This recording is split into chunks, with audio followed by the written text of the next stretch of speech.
ఎలాగైనా మూడోసారి అధికారంలోకి రావాలని బీజేపీ నెరవేర్చలేనని హామీలను ఇస్తుందని వామపక్ష నేతలు ఆరోపిస్తున్నారు. 10 బీజేపీ ప్రభుత్వ పాలనలో పేదల ప్రజలకు ఏం చేశారో చెప్పాలని అన్నారు.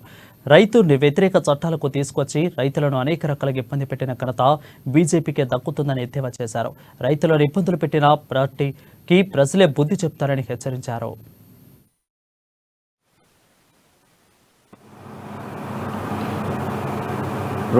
రెండు దఫాలంటే 10 సంవత్సరాల పాటు పరిపాలన చేసి మూడోసారి హ్యాట్రిక్ సాధించాలనే లక్ష్యంతో ప్రజలకు లేనిపోని హామీలు ఇస్తూ మరి ఈరోజు మూడోసారి ఎన్నికల్లో 400 పైగా సీట్లు గెలిచి అధికారంలోకి వస్తామని చెప్తున్నది.